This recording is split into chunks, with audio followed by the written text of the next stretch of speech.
میری شادی کو چند ہی دن گزرے تھے جب شوہر کے ویزے کے کاغذات مکمل ہوئے اور میں کینیڈا چلی گئی۔ دل میں خوشی بھی تھی اور اماں سے بچھڑنے کا دکھ بھی۔ رخصتی کے وقت اماں نے مجھے گلے لگایا تو میرے آنسو نہ رکے۔ اماں کے ہونٹوں پر بس ایک ہی دعا تھی، بیٹی تجھے وہ ساری خوشیاں نصیب ہو جو میں نے خواب میں بھی نہ دیکھی ہوں۔ کینیڈا پہنچ کر ایک نئی زندگی کا آغاز ہوا۔ شوہر بہت خیال رکھنے والا تھا، گھر خوبصورت تھا اور اللہ کا شکر تھا کسی چیز کی کمی نہ تھی۔ میں جلد ہی اپنے نئے گھر کے طور طریقوں میں ڈل گئی۔ ہر چیز اپنی جگہ پر، زندگی ایک ترتیب میں رواں دواں تھی۔ بس ایک خلا تھا، اماں کی آواز، اماں کی دعائیں، اماں کی باتیں۔ دل اکثر چاہتا تھا کہ کچھ دیر اماں سے بات کر لوں، ان کی آواز سن لوں، لیکن جب بھی میں اپنے بھائی یا بھابھی کو فون کرتی ہمیشہ ایک ہی جواب ملتا، اماں تو دوا کھا کے سو گئی ہیں یا وہ ابھی محلے کی پھپھو کے گھر گئی ہیں، آتے ہی بات کرواؤں گی۔ شروع کے چند ہفتے میں نے سمجھوتا کیا، سوچا کہ اماں کا آرام ضروری ہے، لیکن پھر یہ بہانے روز کا معمول بن گئے۔ دن ہفتوں میں بدلے ہفتے مہینوں میں، اور یوں سال گزرنے لگا۔ میں ہر بار جب ویڈیو کال کی فرمائش کرتی، بھابھی کوئی نہ کوئی وجہ بتا کے بات ختم کر دیتی۔ کبھی نیٹ کا بہانہ، کبھی موبائل کی بیٹری، اور کبھی یہ کہ اماں کو فون سننا پسند نہیں۔ دل عجیب سا ہونے لگتا۔ اماں کی آواز ایک خواب بن گئی تھی اور ہر رات سونے سے پہلے دل میں ان کی تصویر آتی، آنکھیں نم ہو جاتی۔ ایک دن دل بہت بے چین تھا، ہم نے ضد کی کہ آج بس اماں سے بات کرنی ہے۔ بھابھی نے فون اٹھایا اور کہا اماں تو ابھی سو رہی ہیں، بعد میں کروا دوں گی۔ میں نے کہا بس 2 منٹ آواز ہی سن لیں۔ بھابھی نے ٹال دیا، میں چپ ہو گئی، مگر دل کی بے چینی بڑھتی گئی۔ کچھ دن بعد میں نے اماں کی تصویر مانگی، بھابھی نے تصویریں بھیجی۔ میں نے جب انہیں دیکھا تو دل دہل گیا۔ اماں بہت کمزور لگ رہی تھی، چہرے پر وہ رونق نہ تھی جو میں چھوڑ کر گئی تھی۔ آنکھوں میں عجیب سی تھکن تھی اور ہونٹوں پر پرانی سی مسکراہٹ بھی غائب تھی۔ میں نے فوراً بھابھی سے پوچھا یہ اماں اتنی اداس کیوں لگ رہی ہیں؟ بھابھی نے ہنس کے کہا تمہیں وہم ہو رہا ہے، اماں بالکل ٹھیک ہے، ہر مہینے ڈاکٹر کے پاس لے جاتی ہوں اور دوائی بھی وقت پر دیتی ہوں۔ تم تو جانتی ہو اماں ایسی ہی کمزور سی لگتی ہیں۔ میں نے اس بات کو نظر انداز کیا، مگر دل نہ مانا۔ میں ہر مہینے کچھ پیسے بھیجتی تھی کہ اماں کی دوائیاں، کپڑوں اور خرچ کے لیے۔ بھابھی کہتی دیکھو میں تو چاہتی ہوں کہ اماں پورا چیک اپ کروائیں، پر ٹیسٹ بہت مہنگے ہوتے ہیں، بھائی کا کام بھی آج کل ڈھنگ سے نہیں چل رہا۔ میں نے بنا کچھ کہے پیسے بھیج دیے، بس دل میں ایک ہی خواہش تھی کہ اماں آرام سے ہو۔ کئی بار اماں کی آواز سننے کا اشتیاق اتنا بڑھا کہ رات کو خواب میں ان کی آواز آتی جیسے وہ مجھے پکار رہی ہوں، آمنہ بیٹا میری بچی۔ میں نیند سے جاگ جاتی اور دل دھک دھک کر رہا ہوتا۔ میں نے کئی بار اپنے شوہر سے کہا کہ مجھے پاکستان جانا ہے اماں سے ملنے۔ شوہر کہتے تھوڑا اور صبر کرو، تمہاری جاب نئی لگی ہے، چھٹی لینا مشکل ہوگا، اگلی عید پر ضرور چلیں گے۔ ایسے ہی 5 سال گزر گئے۔ 5 سال میں ایک بار بھی اماں سے بات نہ ہو سکی، نہ ویڈیو کال نہ فون پر ان کی آواز، ہر سے بھابھی کے الفاظ اور بہانے۔ اماں کے لیے کپڑے، دوائیاں، چادریں، سب کچھ باقاعدگی سے میں بھیجتی رہی۔ ہر بار اماں کی خوشی کا سوچ کر دل کو تسلی دیتی کہ شاید وہ بہت سی دعائیں دیتی ہوں گی، لیکن دل میں ایک سوال ہر دن گہرا ہوتا کہ اماں واقعی خوش ہے یا مجھے کچھ چھپایا جا رہا ہے۔ ایک دن شام کے وقت میرے فون کی گھنٹی بجی، اسکرین پر بھابھی کا نام جگمگا رہا تھا۔ دل زور زور سے دھڑکنے لگا۔ میں نے فوراً کال اٹھائی اور دوسری طرف سے جو آواز آئی وہ میری ماں کی تھی، بہت کمزور، بہت کانپتی آواز، آمنہ بیٹا آمنہ۔ میری زبان گھنگ ہو گئی اور آنکھیں نم ہو گئی، دل جیسے رک سا گیا ہو۔ لیکن اچانک فون بند ہو گیا۔ میں نے بار کال ملائی لیکن فون بند تھا۔ اس دن کے بعد دل کو کچھ بھی اچھا نہ لگا۔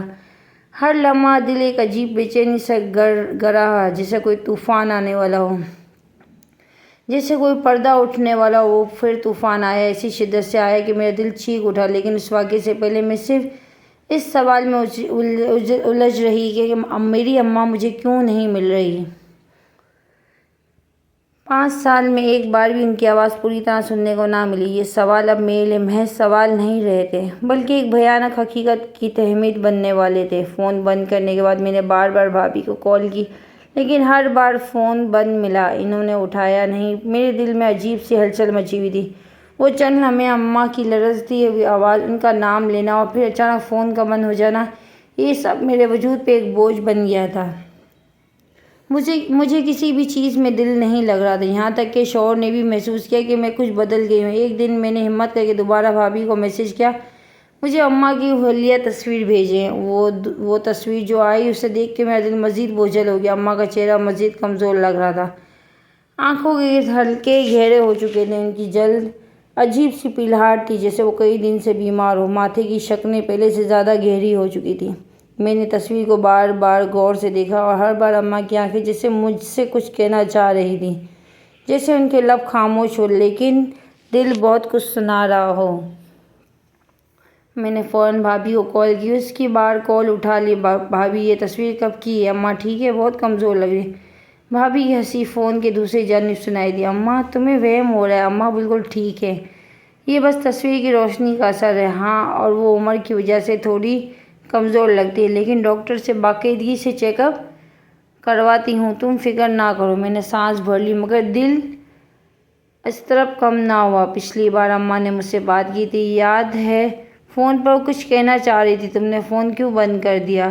بھابھی کچھ لمحے خاموش ہوئی، پھر بولی، ارے وہ اماں کی طبیعت تھوڑی خراب تھی، بخار میں کچھ الٹا سیدھا بول رہی تھی، میں نے سوچا تم پریشان ہو جاؤ گی اس لیے فون بند کر دیا۔ میں خاموش ہو گئی، لیکن دل کی بے چینی اب شدت اختیار کر گئی تھی۔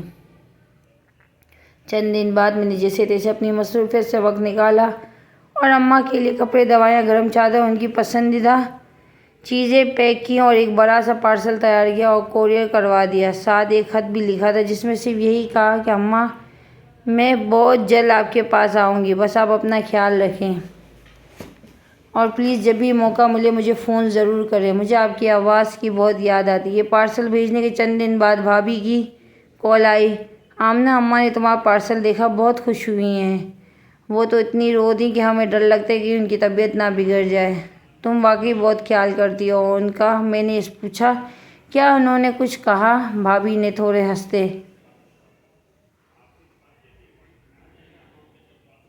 کہہ رہی تھی کہ اللہ میری بیٹی کو سلامت رکھے، تمہیں بہت دعائیں دے رہی تھی۔ یہ سن کر دل کچھ سکون ملا، لیکن اماں کی تصویر اب بھی میرے دماغ میں گونج رہی تھی۔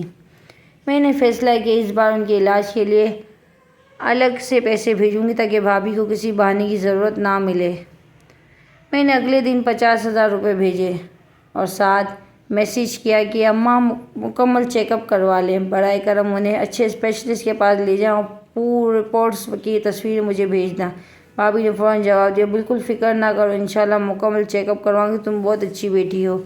دن گزرتے گئے، میں ہر دوسرے تیسرے دن میسج کرتی لیکن رپورٹس کی کوئی تصویر نہ آئی۔ کبھی جواب آتا ڈاکٹر کا اپائنٹمنٹ ملا نہیں، کبھی کہا جاتا کہ ٹیسٹ کی رپورٹ ابھی آئی نہیں، اور کبھی کہا جاتا کہ اماں کو بخار ہے اس لیے جانا ممکن نہیں۔ ایک دن اماں کا خواب آیا۔ خواب میں وہ زمین پر بیٹھی تھی، ہاتھ میں میری تصویر تھی تھامی ہوئی تھی اور کہہ رہی تھی، بیٹا میں نے تجھے پالا تھا، سب سے زیادہ چاہا تھا، اب مجھے کوئی نہیں سنتا۔ میں چیخ کر ان کے پاس جانا چاہتی تھی لیکن میرے قدم جیسے زمین سے چپک گئے، میں آنکھ کھلتے ہی رو پڑی۔ دل زور زور سے دھڑک رہا تھا اور پسینے سے شرابور تھی۔ میں نے اسی وقت شوہر سے کہا، میں پاکستان جانا چاہتی ہوں۔ فوراً شوہر نے میری حالت دیکھ کر کہا، کیا ہوا؟ میں نے سب کچھ بتایا، اماں کی حالت، تصویر، خواب، بھابھی کی باتوں میں چھپی جھوٹ کی بو۔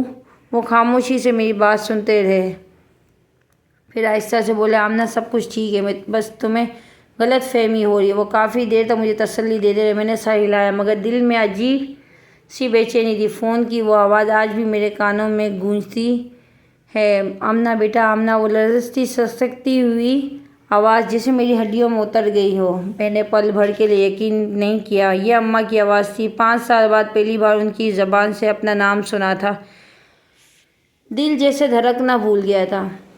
میں نے روتے ہوئے فون کے دوسرے سرے سے پکارا، اماں اماں کیا ہوا؟ مگر اگلے ہی لمحے کچھ شور سا آیا اور فون بند ہو گیا۔ میں نے فوراً دوبارہ نمبر ملایا، بار بار، مگر اب نمبر بند جا رہا تھا۔ آنکھیں نم تھیں اور دل میں ایک ایسی بے بسی اتری تھی کہ جیسے الفاظ بیان نہیں کر سکتے۔ شوہر نے جب میری حالت دیکھی تو فوراً پاس آ بیٹھے۔ میں نے انہیں بتایا کہ اماں کی آواز آئی تھی، وہ مجھے پکار رہی تھی جیسے وہ بہت بے بس ہوں، جیسے کسی مصیبت میں ہوں۔ شوہر نے کہا، تم بھائی کو فون کرو، ہو سکتا ہے کچھ ہوا ہو۔ میں نے فوراً بھائی کو کال کی، دوسری جانب سے ان کی معمول کی بے پرواہ آواز، ارے بہن خیریت ہے؟ میں نے جلدی ہی پوچھا، بھائی اماں ٹھیک ہے؟ ان کی آواز آئی تھی میرے فون پر، وہ مجھے پکار رہی تھی۔ بھائی نے ایک زوردار کہکا لگایا اور ارے وہ کبھی کبھی دوائی کے اثر میں بہکی بہکی باتیں کرتی ہیں، کل بھی کہہ رہی تھی تم آئی ہو پاکستان، حالانکہ تم کینیڈا میں ہو۔ میں چپ رہی لیکن دل دھڑکنے لگا۔ بھائی نے کہا تم پریشان نہ ہو، اماں کے آرام کا بہت خیال رکھا جا رہا ہے، بستر پہ ہر چیز وقت پہ پہنچتی ہے۔ تمہاری بھابھی تو دن میں 2 بار ان کے پاؤں دباتی ہے، ماشاءاللہ بہت خدمت کرتی ہیں تمہاری ماں کی۔ میں نے دھیمے لہجے میں بس اتنا کہا۔ بھائی کبھی میری ماں سے میری بات کروا دینا پلیز، انہوں نے ہنستے ہوئے کہا۔ ضرور کل ہی کروا دوں، بس آج وہ سو رہی ہیں۔ کال بند ہوئی مگر دل کا اضطراب اب شدت سے اختیار کر گیا تھا۔ اگلی صبح میرے ذہن کام نہیں کر رہا تھا، میں نے سارا دن سوچتے سوچتے گزارا۔ شام کے وقت کینیڈا میں موسم کچھ بدلا سا تھا، بادل چھائے تھے، ہلکی ہلکی بوندا بانی ہو رہی تھی۔ میں کھڑکی کے پاس بیٹھی سوچ ہی رہی تھی کہ کیا واقعی سب کچھ ٹھیک ہے۔ اسی وقت دروازے کی گھنٹی بجی۔ میں دروازے پر گئی تو ایک مقامی پاکستانی خاتون نرگس آنٹی کھڑی تھی۔ وہ کبھی کبھار ہمارے گھر آتی تھی، بہت مخلص اور نرم دل تھی۔ میں نے انہیں اندر بلایا۔ بیٹھتے ہی انہوں نے میری آنکھوں کی سرخی نوٹ کی اور پوچھا بیٹا سب خیریت ہے؟ میں نے ضبط نہ کر سکی اور انہیں سب کچھ بتا دیا۔ اماں کی آواز، فون کا بند ہونا، بھائی کا اطمینان، دل کی بے چینی اور گہری سانس لے کر بولی آمنہ بیٹا کبھی کبھی ہمیں جو دکھایا جاتا ہے وہ سچ نہیں ہوتا۔ تمہاری اماں کے چہرے کی جو تصویریں تم نے مجھے دکھائی تھی وہ ماں کی خاموش چیخیں تھیں۔ ان کی بات نے میرے دل کی حالت بیان کر دی۔ اس لمحے نرگس آنٹی نے ایک عجیب بات کی۔ مجھے ایک بات یاد آئی، شاید تمہیں معلوم نہ ہو، پچھلے سال جب میں پاکستان گئی تھی تمہاری اماں کی محلے دار رشیدہ خالہ سے میری ملاقات ہوئی تھی۔ انہوں نے کہا اماں بہت کم باہر نظر آتی ہے اور اکثر شام کو ان کے کمرے سے رونے کی آواز آتی ہے۔ میں چونک گئی۔ کیا واقعی؟ آنٹی نے سر ہلایا۔ ہاں بیٹا۔ اور رشیدہ خالہ نے کہا؟ انہوں نے کہا کئی بار تمہاری بھابھی اماں سے اونچی آواز میں بات کرتے سنا ہے اور یہ بات میرے لیے بجلی کی طرح تھی۔ میں نے کبھی تصور بھی نہیں کیا تھا کہ اماں اتنی اذیت میں ہوں گی۔ اور پھر میری آنکھوں کے سامنے وہی تصویر گھوم گئی، اماں کا کمزور چہرہ، خالی آنکھیں، جھریوں میں چھپی کہانی۔ اسی رات میں نے بھائی کو ایک سخت میسج بھیجا، بھائی اگر کل شام ویڈیو کال پر اماں سے بات کروائے چاہے وہ سو رہی ہوں یا جاگ رہی ہوں، مجھے ان سے خود بات کرنی ہے، اگر نہ کی تو میں خود پاکستان آ رہی ہوں۔ کافی دیر تک جواب نہیں آیا، پھر ایک میسج آیا، ٹھیک ہے کل شام کروا دوں گا۔ میں نے اپنے شوہر کو بتایا اور ہم دونوں نے طے کیا کہ اگلے کل کی بات نہ ہوئی تو ہم بنا بتائے پاکستان روانہ ہوں گے۔ دل جیسے کسی طوفان سے پہلے کی خاموشی میں تھا، اور اماں کی پکار، رشیدہ خالہ کی گواہی، نرگس آنٹی کی باتیں اور بھائی کی لاپرواہی، سب کچھ ایک ایک کر کے جوڑنے لگا تھا۔ اور اب میں جان گئی تھی صرف آواز سننا کافی نہیں ہوگا، مجھے اپنی ماں کو آنکھوں سے دیکھنا ہوگا۔ وہ مجھے کیا کہنا چاہتی تھی۔ عید کی آمد قریب تھی اور موسم بھی ایک خوشگوار سی تبدیلی آ چکی تھی۔ کینیڈا میں برف باری تھم چکی تھی، کچھ دن کچھ لمبے اور نرم ہو چکے تھے۔ ایک روز شوہر نے کافی کا کپ سامنے رکھتے ہوئے کہا آمنہ تمہیں کیا لگتا ہے اگر اس بار عید پاکستان جا کے منائیں؟ میرے دل نے جیسے ایک جست لگا دی۔ میں نے حیرت سے ان کی طرف دیکھا اور بے اختیار آنکھیں بھیگ گئیں۔ کیا واقعی؟ انہوں نے مسکرا کے کہا ہاں، تم کافی دنوں سے اماں کی بات کر رہی ہو اور میرا بھی دل کہہ رہا ہے کہ اس بار سب کو سرپرائز دیں، کسی کو نہ بتائیں، بس اچانک جا پہنچے۔ میں نے سر ہلا دیا، دل جیسے کسی خواب میں ہونے لگا۔ میں نے لمحوں میں تیاری شروع کر دی، عید کی شاپنگ کی، اماں کے لیے نئی چادر، نئے سوٹ، ایک نرم کمبل اور خوشبو، ان کے پسندیدہ بادام بھی رکھے، بھتیجوں کے لیے کھلونے، کپڑے اور چاکلیٹس، بھائی کے لیے عطر اور بھابھی کے لیے جویلری سیٹ تاکہ کوئی شکایت نہ رہے۔ سفر طویل ضرور تھا مگر دل کی خوشی نے ہر تھکن بھلا دی تھی۔ جہاز کی لینڈنگ ہوتے ہی دل بے چین ہو گیا، جیسے کوئی بچہ اپنی ماں کی گود میں دوڑ کر چھپ جانا چاہتا ہو۔ ہم سیدھے سسرال گئے، چند گھنٹے وہاں گزرے، پھر اگلی صبح میں نے شوہر سے کہا چلو آج اماں کے گھر چلتے ہیں۔ ہم نے گاڑی میں سب تحفے رکھے اور خاموشی سے روانہ ہو گئے۔ دل خوشی سے دھڑک رہا تھا مگر ایک انجانی سی گھبراہٹ بھی ساتھ تھی۔ ہم گلی کے کونے پہ پہنچے۔ میں نے شوہر کو کہا تم گاڑی یہیں روکو، میں پیدل جاؤں گی تاکہ کوئی دیکھ نہ لے۔ میں نے دھیرے سے قدم بڑھائے اور تحفوں سے بھرا بیگ کندھوں پہ لٹکایا، دل میں ماں کی مسکراہٹ کا تصور کرے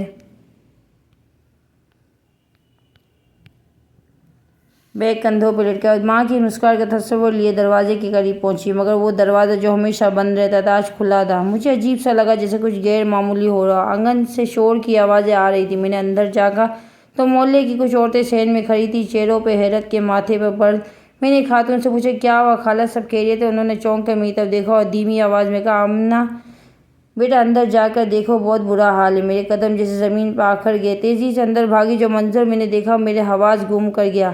اماں زمین پہ گری ہوئی تھی اور بھابھی ایک جھاڑو ان کے اوپر برسا رہی تھی۔ ان کے منہ سے گالیوں کی بارش ہو رہی تھی۔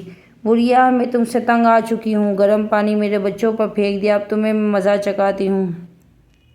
میری ماں چیخ رہی تھی، سسک رہی تھی، ان کے ہاتھ سے اٹھے ہوئے تھے جیسے بخشش مانگ رہی ہو، جیسے رحم کی بھیک مانگ رہی ہو۔ میں نے چیخ ماری بھابھی بس کریں۔ وہ چونک کر رک گئی، جھاڑو ہوا ہی تھم گیا۔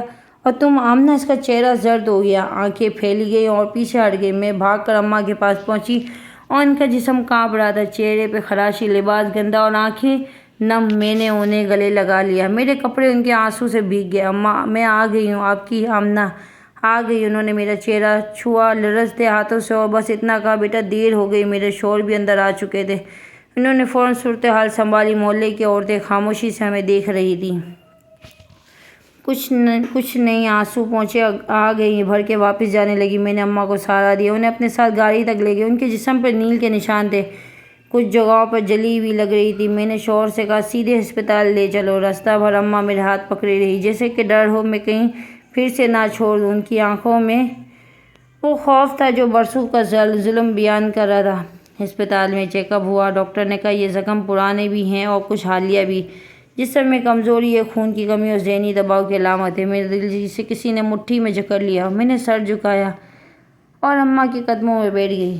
اماں اب میں آپ کو کہیں نہیں جانے دوں گی، آپ میرے ساتھ رہیں گی اور ہر وقت ہر لمحہ۔ اسی لمحے میں نے دل میں فیصلہ کر لیا، یہ عید میری زندگی کی سب سے بڑی حقیقت لے آئی تھی اور میں اپنی ماں کے سائے کسی ظالم کے رحم و کرم پہ نہیں چھوڑوں گی۔ ہسپتال کے کمرے میں خاموشی چھائی ہوئی تھی، صرف دل کی دھڑکنیں اور ڈرپ کے قطرے ٹپکنے کی آواز سنائی دے رہی تھی۔ اماں سفید بستر پر لیٹی تھی، ان کی سانسیں دھیمی مگر مسلسل تھیں۔ میں ایک لمحے کے لیے ان کا ہاتھ چھوڑنے کو تیار نہ تھی۔ وہ بار بار میری طرف دیکھتی، پھر آنکھیں بند کر لیتی، جیسے یقین نہ آ رہا کہ میں ان کے سامنے ہوں۔ ایک لمحہ اماں کی آنکھیں بھر آئیں، وہ آہستہ سے اٹھنے کی کوشش کرنے لگی۔ میں نے سہارا دیا، ان کے لرزتے ہونٹوں سے ایک جملہ نکلا، بیٹا مجھے لگا تھا میں تجھے مرنے سے پہلے نہیں دیکھ پاؤں گی۔ میں نے ان کے ماتھے کو چوما، آنکھوں سے آنسو پوچھے اور کہا آپ میرے ساتھ ہیں اور کچھ نہیں ہونے دوں گی۔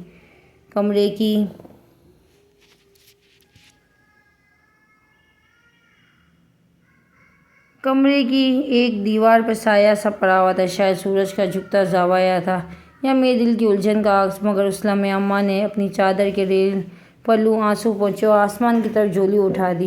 یا اللہ، آج تو نے میری فریاد سن لی، میری بیٹی کو میرے پاس بھیج دیا۔ میں نے جو سہا، ظلم برداشت کیا، بس آج تو انصاف کا دروازہ کھول دے۔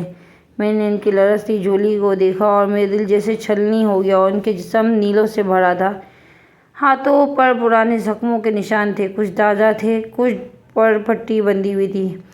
ان کا ایک بازو سجا ہوا تھا جیسے کوئی بھاری چیز لگی ہو اور کمر پہ جلنے کے نشان۔ وہ دیکھ کر میرا وجود میں آگ لگ گئی۔ میں نے آہستہ سے پوچھا یہ سب کیسے ہوا اماں؟ انہوں نے نظریں چرا لیں، مگر پھر جیسے صدیوں کا بوجھ ان کے دل سے اٹھانے کا وقت آ گیا تھا۔ آمنہ بیٹا، یہ ایک دن کی بات نہیں ہے، تیری شادی کے بعد ہی، جب گھر میں میری آواز کم سنائی دینے لگی، تیرے بعد وہ مجھے نوکرانی سے بدتر سمجھنے لگی۔ میرا دل جیسے کسی نے نچوڑ دیا اور میں تو سمجھی تھی کہ گھر کے کام کرنا میری ذمہ داری ہے، بہو ہے، نہیں آئی ہے، میں نہیں سنبھال لوں گی۔ مگر جلد ہی وہ میرے لیے حکم چلانے لگی۔ کبھی چائے دیر سے دی ہو تو برتن پھینک دے، کبھی صفائی دیر ہو گئی تو گالیاں۔ میں خاموشی بیٹھے سن رہی تھی، آنکھیں آنسو سے بھری، سانسیں رکی ہوئی۔ پہلے تو صرف زبان کی سختی تھی، مگر جیسے جیسے سال گزرتے گئے اس کے ہاتھ بھی سخت ہوتے گئے۔ تیرے بھائی کو شکایت کرتی تو وہ کہتا اماں صبر کریں، وہ تھکی ہوئی ہوتی ہے۔ اماں کا لہجہ ٹوٹا ہوا تھا، جیسے ہر بات کے ساتھ ایک زخم رس رہا ہو۔ پچھلے مہینے میں وہی گرم پانی کا واقعہ، اس دن میں نے صرف اپنے نہانے کے لیے پانی گرم کیا تھا۔ وہ بالٹی واش روم کے دروازے کے پاس رکھی ہوئی تھی۔ جیسے ہی میں لے کر جانے لگی، بچے کھیلتے آگے اور ایک بھاگتے ہوئے مجھ سے ٹکرا گیا۔ بالٹی ہل گئی اور کچھ چھینٹے کے کپڑوں پہ آگے گرے۔ وہ رونے لگا، بس اماں کی آنکھیں بھر آئیں اور آواز رند گئی۔ بس وہ آئی اور بغیر کچھ سنے وہی بالٹی جو ابھی بھی گرم تھی میرے اوپر پھینک دی اور میں چیختی تڑپتی، مگر وہ کہتی رہی بڑھیا، میرے بچے کو جلایا ہے تو نے۔ میرے دل جیسا کانپ گیا۔ میں اماں کے زخموں کو چھونے سے ہی ڈر رہی تھی کہ کہیں ان کو تکلیف نہ بڑھ جائے۔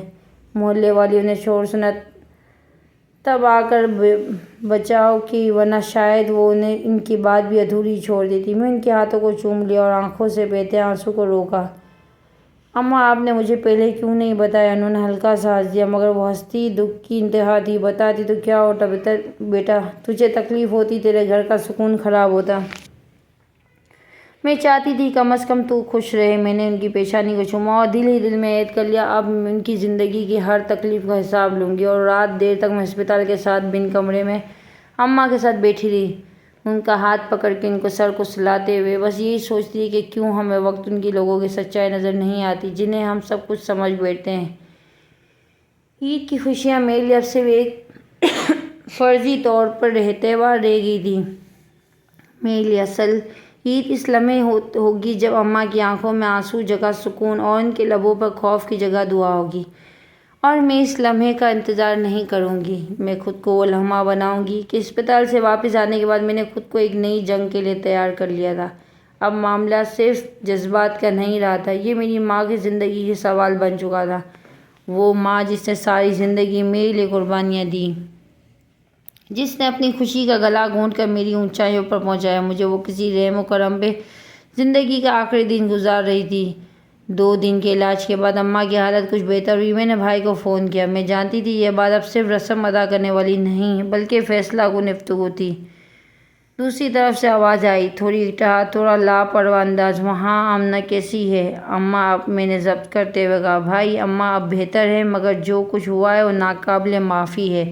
وہ فوراً بول پڑا، دیکھو بہن، اماں کی عادت ہے بات کو بڑا چڑھا کے پیش کرنے کی، تم تو جانتی ہو، چھوٹی چھوٹی بات پہ رونا شکایت ہے، اور میری بیوی تو دن رات ان کی خدمت کرتی تھی۔ میں نے دل میں ابلتے غصے کو بامشکل روکا۔ بھائی نے اپنی آنکھوں سے اماں کی حالت دیکھی اور ان کے جسم پر زخم، جلنے کے نشان، کمزوری، سب کچھ یہ کسی چھوٹے موٹے مسئلے کا نتیجہ نہیں ہو سکتا تھا۔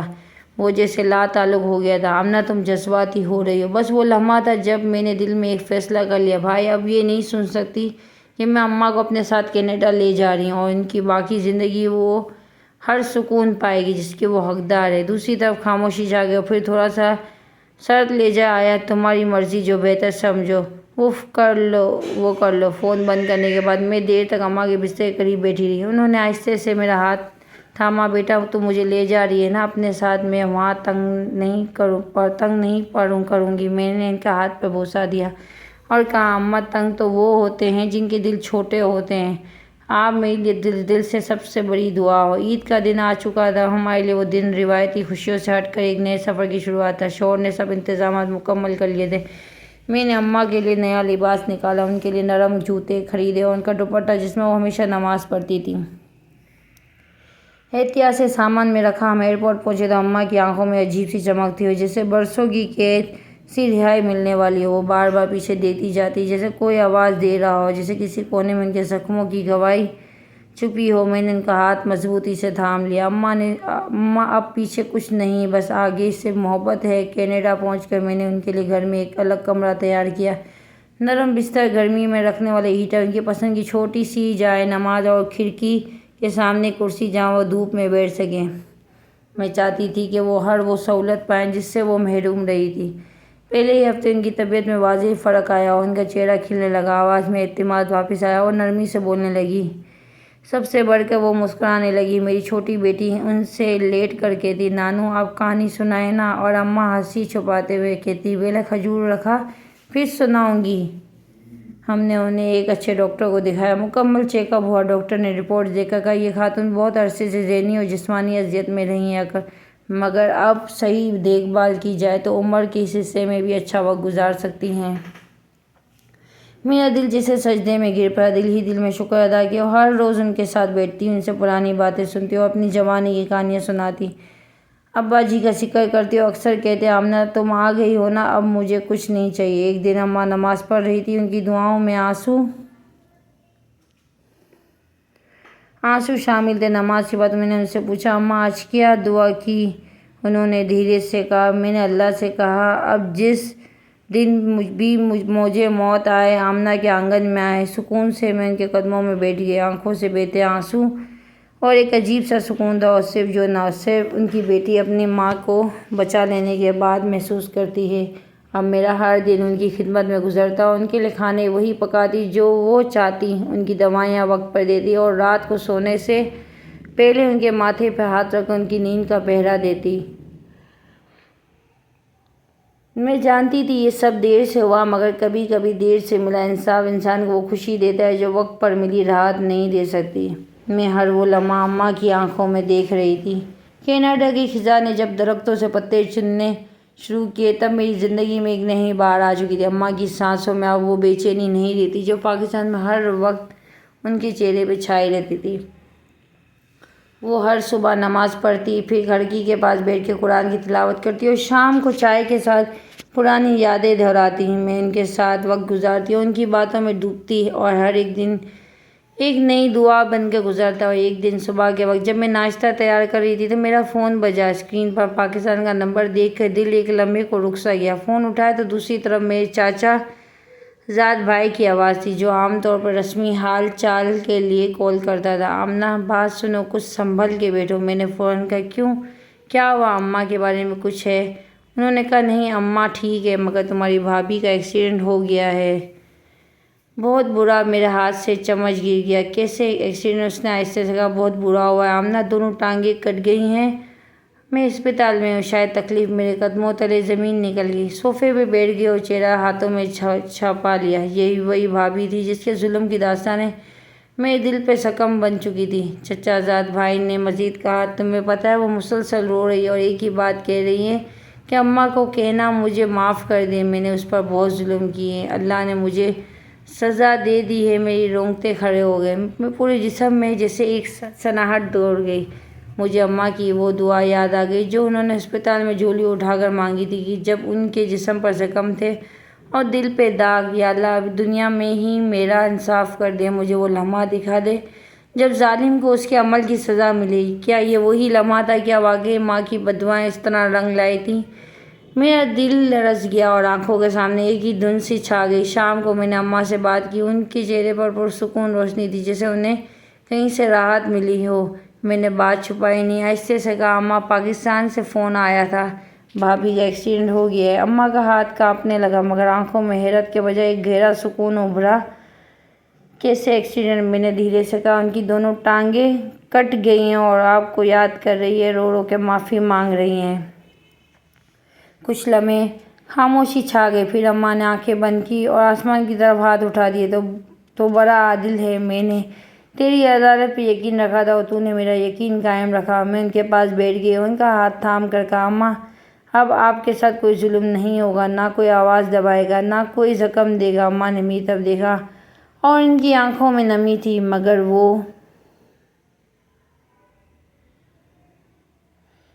وہ آنسو شکر کے تھے، خوف کے نہیں۔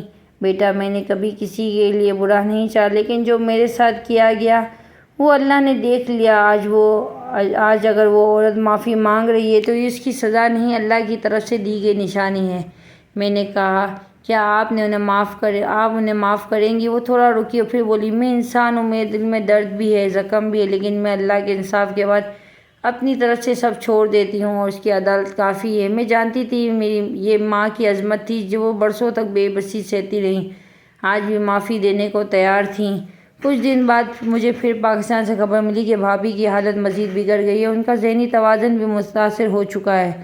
وہ کبھی چیختی ہے، کبھی ہنستی ہے اور بار بار کہتی ہے، میری ٹانگیں نہیں ہیں، اماں کو بلا دو، میں ان کے قدموں میں گرنا چاہتی ہوں، وہ مجھے معاف کر دے۔ میں نے اماں کو بتایا، انہوں نے صرف اتنا کہا کہ بس اللہ اسے سکون دے دے، یا شاید اب وہ نہیں سمجھ پائی اس کے کیا کھویا۔ میں نے سوچا، بس وہی عورت تھی جس نے میری ماں کی زندگی کو قید خانہ بنایا، جس کے ہر لفظ پر ہاتھ نے اماں کے جسم پہ اور دل پہ داغ چھوڑ دیا۔ آج وہ خود اپنی ذات کی قید میں گرفتار تھی، اپنی ٹوٹی ہڈیوں کو کئی ٹانگوں بکھرے ہوش کے ساتھ۔ یہ اللہ کا نظام تھا جو ہمیشہ اپنا انصاف وقت پہ کرتا ہے۔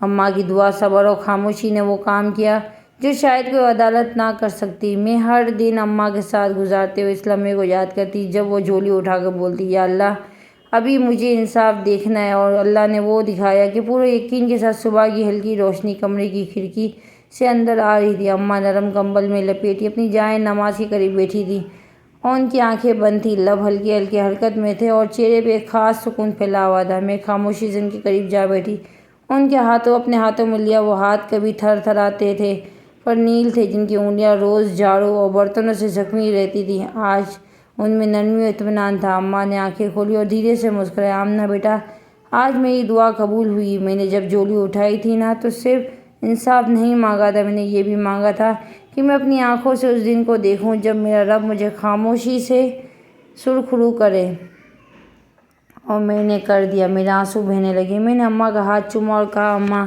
اللہ آپ کی ہر وہ سختی جو آپ نے تنہائی میں لی ہے، ہر وہ آنسو دیکھے جو آپ نے کسی کو دیکھے بغیر پہنچ دیے۔ اماں نے آنکھیں موند لیں جیسے کسی دور کے منظر کو یاد کر رہی ہوں۔ بیٹا، ظلم سہنا آسان نہیں ہوتا، لیکن اس سے بھی زیادہ مشکل ہوتا ہے چپ رہنا۔ میں نے برسوں صبر کیا، صرف اس لیے کہ میرا گھر بکھرے نہ جائے، تیری زندگی پر کوئی سایہ نہ پڑے۔ میں نے اپنے حق کے لیے آواز نہیں اٹھائی، بس اپنے رب سے کہا، آج میں نے مجھے میری ماں کے ہونے کی لاج رکھ لی۔ میں نے آہستہ سے ان کے پیروں پر سر رکھا۔ اماں، میں شرمندہ ہوں، میں دیر سے آئی، کاش پہلے آ جاتی تو شاید آپ کو یہ سب نہ سہنا پڑتا۔ انہوں نے میرے سر پہ ہاتھ رکھا اور بولی، نہیں بیٹا، تو وقت پر آئی ہے، اتنا وقت بھی نہ ہوا کہ میں خاموشی سے دنیا سے چلی جاتی اور تجھے کچھ بتائے بغیر چلی جاتی۔ میرا رب مجھے اس وقت بھی سن رہا تھا جب تمہیں مجھ سے بات نہ کرنے دی جاتی تھی، اور دن جو اندھیرے میں گزرے تھے، آج وہی دن میرے لیے روشنی بن گئے تھے۔ ان کی آنکھوں سے بہتے آنسو اب خوشی کے تھے۔ مجھے لگتا تھا بیٹا جیسے رب نے مجھے نئی زندگی دی ہو۔ اسی لمحے میرے فون کی گھنٹی بجی، اسکرین پر پاکستان کا نمبر جگمگا رہا تھا۔ میں نے فوراً سائلنٹ کر دیا۔ اماں نے پوچھا، کون ہے؟ میں نے کہا، شاید وہی لوگ اب بار بار فون کرتے ہیں، بھابھی کی حالت دن بدن خراب ہو رہی ہے، کہتے ہیں ہر وقت اماں اماں کرتی ہے۔ اماں نے گہرا سانس لیا، اللہ اس کے حال پر رحم کرے بیٹا۔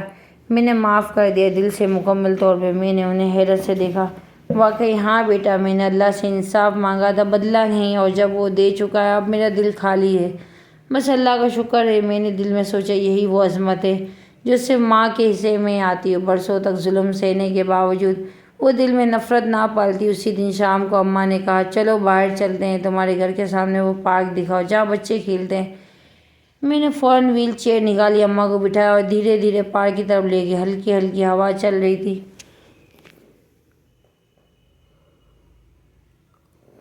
درختوں کے پتے جھوم رہے تھے، جیسے رب کی رحمت زمین پہ اتر رہی ہو۔ وہاں پہنچ کے اماں نے دور تک دیکھتے ہوئے کہا، آمنہ، جو عورت بیٹی کو جنم دے کر پالتی ہے وہ صرف ایک ماں نہیں ہوتی، وہ صبر کا ایک پیکر ہوتی ہے۔ اللہ اپنے صابر بندوں کو کبھی رسوا نہیں کرتا۔ میں نے ان کے قدموں میں بیٹھی اور دل سے شکر ادا کیا، شکر کہ اس لمحے میں اس انصاف، اس دعا کا دنیا میں ہی قبول ہوئی۔ اب اماں کے چہرے پہ ایک نور تھا، ان کے لفظ میں تاثیر تھی، ان کی خاموشی میں رب کا شکر چھپا تھا۔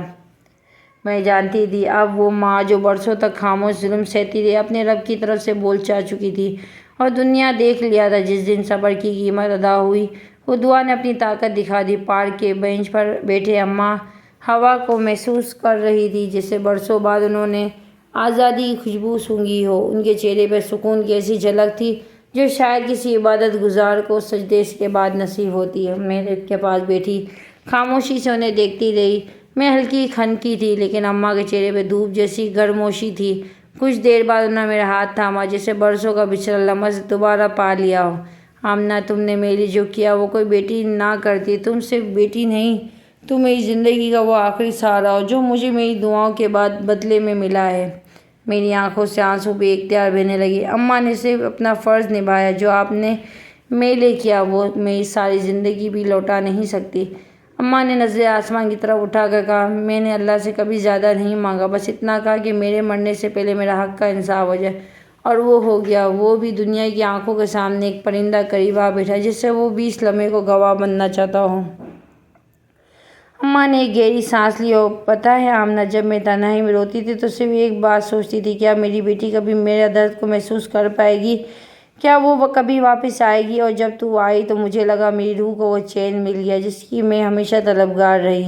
میں نے ان کے ہاتھوں میں اپنی پیشانی سے لگایا اور اماں، جب کبھی آپ اکیلی نہیں ہوں گی، نہ آپ کے لیے کوئی آنسو بہائے گا، نہ کوئی آواز دے۔